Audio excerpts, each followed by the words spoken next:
It's my pleasure to welcome you to Answers from Scripture. Whether you're just being introduced to the Bible for the first time or you've been studying it for a lifetime, I'm confident that you'll benefit from Brother Mark's passionate explanations for the Word of God.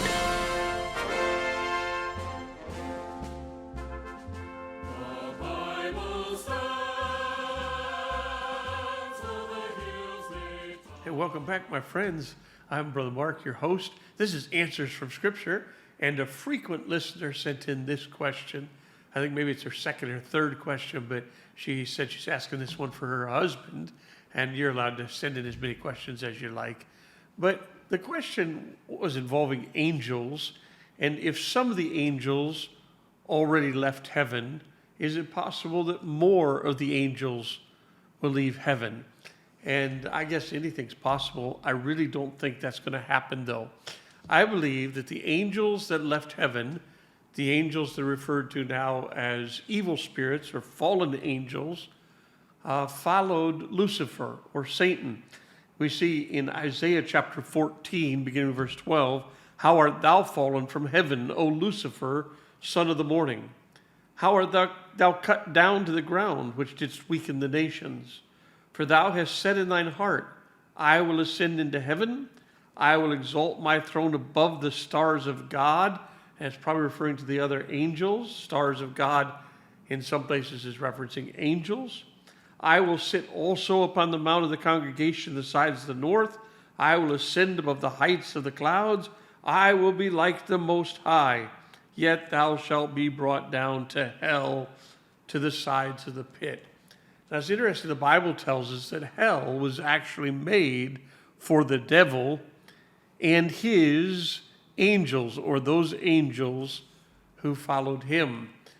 It seems then that hell was made for a particular group of the devil and his angels.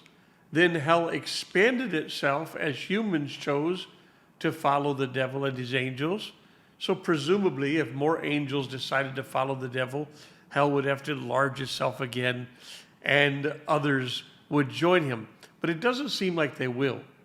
Isaiah 14 is an event that's occurred in the past, but also with a prophetic element. What do I mean when I say it's in the past?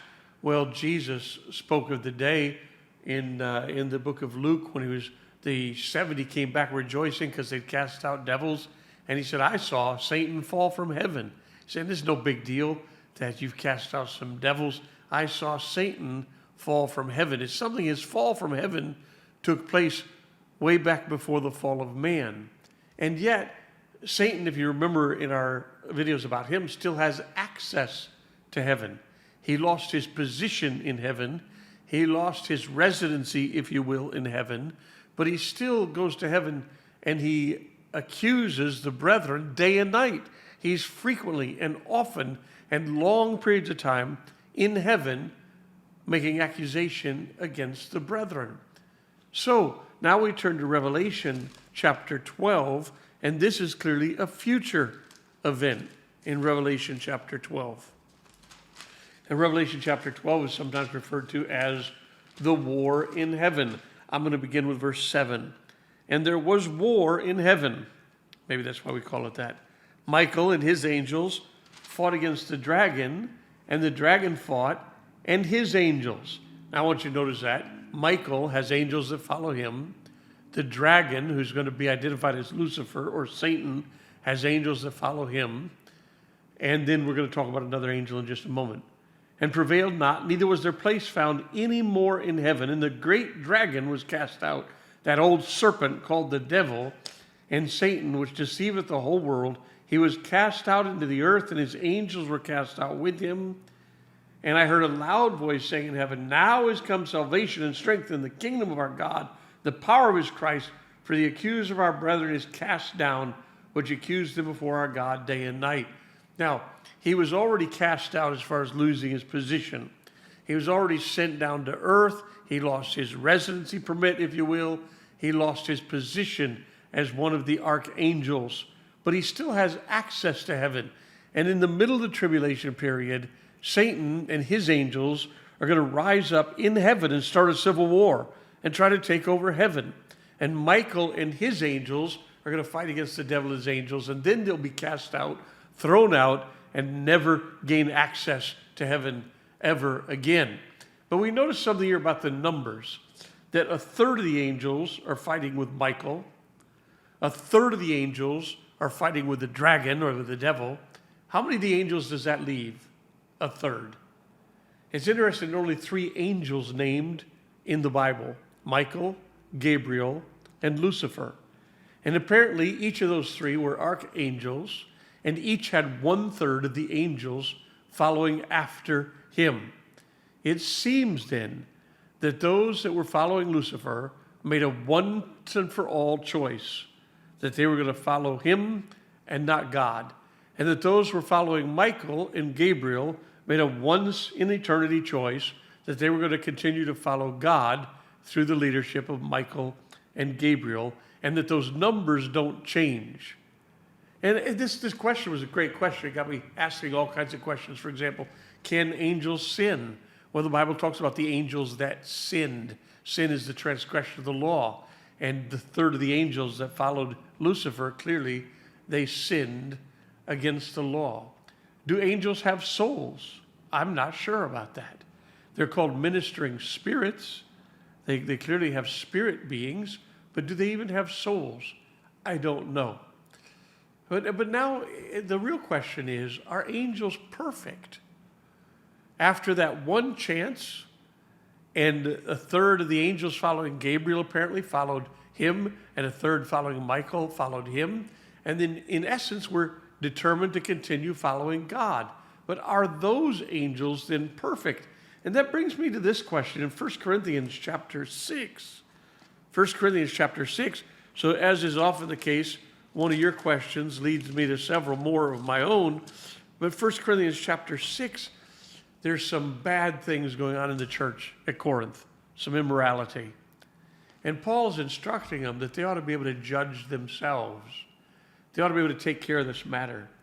And he says this in 1 Corinthians chapter 6, beginning with verse 2. Do ye not know that the saints shall judge the world? Well, that's interesting. During that 1,000-year millennial reign of Christ, the saints are going to judge the world. And if the world should be judged by you, are ye unworthy to judge the smallest matters? Verse 3, listen to this. Know ye not that we shall judge angels? How much more things that pertain to this life? We're going to judge angels? What does that even mean? That's an interesting concept. And we might think, well, maybe we'll judge the fallen angels and give them their judgment. I guess that's possible. But Satan is bound for that entire 1,000 years and sent to the fire. It seems like probably those angels that followed him would similarly be bound for those 1,000 years. I don't know. Are we supposed to be judging the fallen angels? Or are we going to be judging the angels of heaven? I've always sensed from interpretations I've heard, these are the angels of heaven, which might imply the angels of heaven aren't perfect. They may have some problems sometimes, some contention, or some issues that need help. And God's going to allow us to have rule over them and to help judge in their manners. There's another thing about the angels that found in 1 Corinthians. If you go to 1 Corinthians chapter 11, the early part of this chapter is talking about hair and head coverings, and the later part of this chapter is talking about the Lord's Supper. But right here in the middle, in 1 Corinthians 11 and verse 10, for this cause ought the woman to have power on her head because of the angels. That's an interesting question. So what does that mean? I have no idea. But I've been told that perhaps the one issue that angels have is an issue with submission to authority and potential rebellion. That was the one issue they had in the past when 1/3 decided to follow Lucifer. It was submission to authority versus rebellion against a higher authority. And if the women aren't covering their head, showing there's power or authority over their head, it's possible that they're tempting angels in the same way. The angels have an authority over them, the archangel who has authority over them, God. The wife has authority over her, the husband has authority over him, God. And if the wife isn't submissive in her position, it's possible that that serves as some kind of a temptation even to the angels. There's a lot more about the angels we don't know than there is that we know.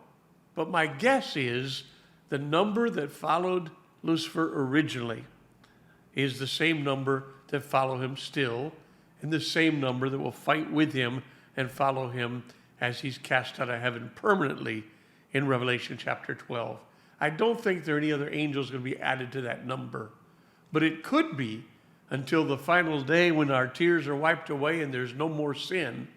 It could be that the angels have some issues and sometimes need help, and that our life even affects the angels. And clearly, during that 1,000 years, even though we were made a little lower than the angels, we're going to be exalted above them and chosen to judge and have authority over them. I hope that answers that question. It's an interesting one.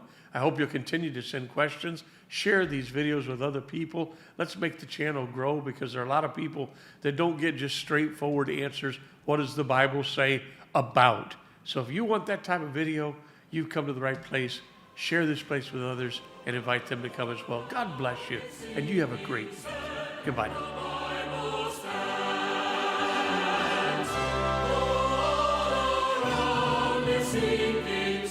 Thanks so much for listening.